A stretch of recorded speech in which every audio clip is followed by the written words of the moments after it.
5. Como interessar as pessoas. Todos que já foram convidados de Theodore Roosevelt ficaram surpreendidos com a extensão e variedade de seu conhecimento. Se o seu visitante era um cowboy, um membro voluntário da cavalaria, um político ou diplomata de Nova York, Roosevelt sabia o que dizer. E como é que ele fazia isso? A resposta é simples. Quando Roosevelt ia receber um visitante, ele passava horas na noite anterior lendo sobre o assunto de interesse específico daquele visitante. Isso porque Roosevelt sabia, como todos os líderes sabem, que o caminho real ao coração de uma pessoa é falar sobre as coisas que ela considera mais importantes. Isto é, o seu tesouro. O genial William Lyon Phelps, ensaísta e professor de literatura da Universidade Yale, aprendeu esta lição quando era ainda um menino.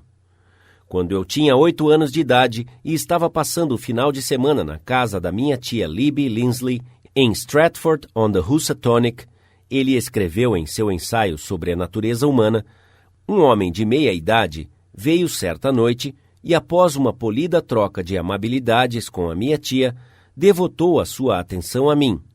Naquele tempo, eu estava muito interessado em barcos, e o visitante discutiu o assunto de uma forma que para mim parecia muito interessante. Após ele sair, falei sobre ele com entusiasmo. Que homem! A minha tia me informou que ele era advogado em Nova York e que nem se importava com barcos e que não tinha um pingo de interesse no assunto. Então, por que ele ficou falando o tempo todo sobre barcos? Porque ele é um cavalheiro. Ele viu que você estava interessado em barcos e falou sobre coisas que ele sabia que te interessavam e te agradavam. Ele tornou-se agradável. E William Lyon Phelps acrescentou: eu nunca vou me esquecer do comentário que a minha tia fez. Enquanto escrevo este capítulo, eu tenho na minha frente uma carta de Edward L. Chalef, que trabalhava ativamente nos escoteiros. Um dia vi que eu precisava de um favor, escreveu o Sr. Chalef.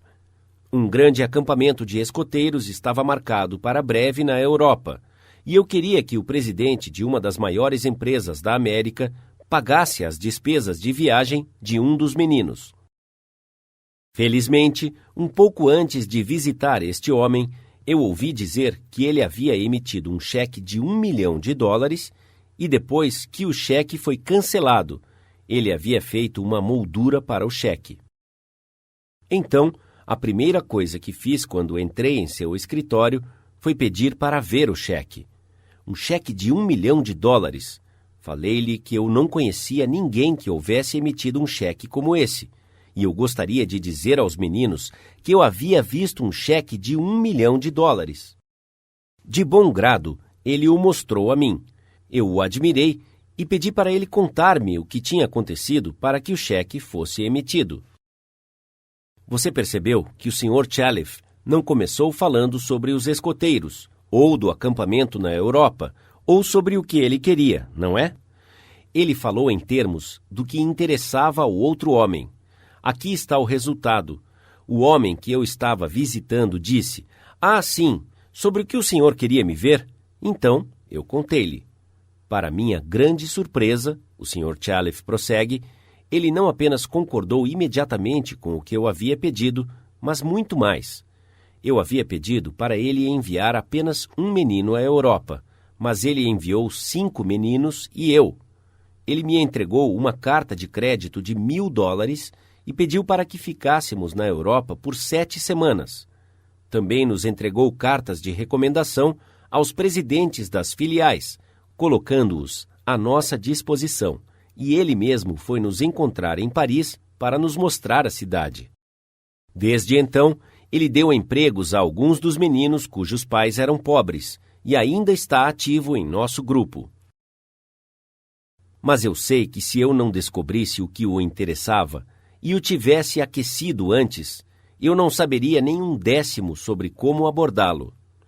Esta é uma técnica valiosa para usar nos negócios? Será? Vamos ver, por exemplo, Henry G. Duvernoy, de Duvernoy & Sons, uma das padarias atacadistas de Nova York. O Sr. Duvernoy estava tentando vender pão a certo hotel em Nova York. Ele havia visitado o gerente a cada semana por 4 anos. Ele ia aos mesmos encontros sociais que o gerente. Ele até ocupou quartos do hotel e morou lá para conseguir alguns pedidos. Mas ele falhou. Então, disse o Sr. Duvernoy, depois de estudar relações humanas, resolvi mudar as minhas táticas. Decidi descobrir o interesse deste homem, aquilo que o entusiasmava. Descobri que ele pertencia a uma sociedade de executivos hoteleiros chamado de Hotel Greeters of America. Ele não apenas era membro, mas o seu entusiasmo contagiante o havia tornado presidente daquela organização e presidente do International Greeters. Não importa onde era o local das convenções, ele estava lá. Então, quando eu o vi no dia seguinte, comecei a falar-lhe sobre o Greeters. Que recepção eu tive! Que resposta! Ele me falou durante meia hora sobre os Greeters e os seus tons vibravam de entusiasmo. Pude ver claramente que esta sociedade não era apenas o seu hobby, era a paixão da sua vida. Antes de deixar o seu escritório, ele havia me vendido um título de sócio para a sua organização. Enquanto isso, eu não havia dito nada sobre pão. Mas, alguns dias mais tarde, um empregado do seu hotel me telefonou, pedindo-me que levasse algumas amostras e a tabela de preços. Não sei o que o senhor fez ao velho, o empregado me saudou, mas ele certamente se entregou a você. Pense nisto. Eu havia tentado convencer aquele homem por 4 anos, tentando obter os seus negócios. E eu ainda estaria tentando convencê-lo se eu não tivesse me dado ao trabalho de descobrir no que ele estava interessado e sobre o que ele gostava de falar. Edward E. Harriman, de Hagerstown, Maryland, escolheu viver no lindo Cumberland Valley, em Maryland, após ter terminado o serviço militar. Infelizmente, naquele tempo, havia poucos empregos disponíveis naquela região. Um pouco de pesquisa revelou o fato de que algumas das empresas na região pertenciam ou eram controladas por um homem de negócios incomum, R.J. Funkhauser, cuja ascensão da pobreza para a riqueza havia intrigado o Sr. Harriman. Entretanto, ele era conhecido como inacessível àqueles procurando por trabalho.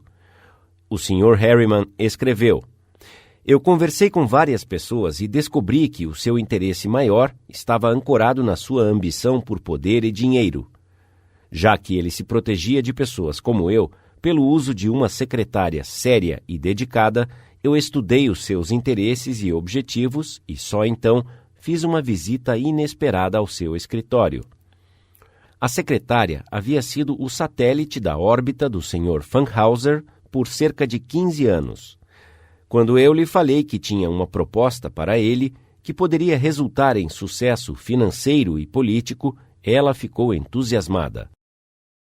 Também conversei com ela sobre a sua participação construtiva neste sucesso. Após esta conversa, ela marcou uma reunião para eu conhecer o Sr. Funkhauser. Eu entrei em seu escritório enorme e impressionante, determinado a não pedir um emprego diretamente. Ele estava sentado atrás de uma grande mesa esculpida e ele dirigiu-se a mim. Como está, meu caro jovem? Eu disse, Sr. Funkhauser, eu acredito que posso ganhar dinheiro para o senhor. Ele levantou-se imediatamente e convidou-me a sentar em uma das grandes cadeiras estofadas. Eu enumerei as minhas ideias e as qualificações que eu tinha para concretizar estas ideias, bem como a forma que elas contribuiriam para o seu sucesso pessoal e de suas empresas.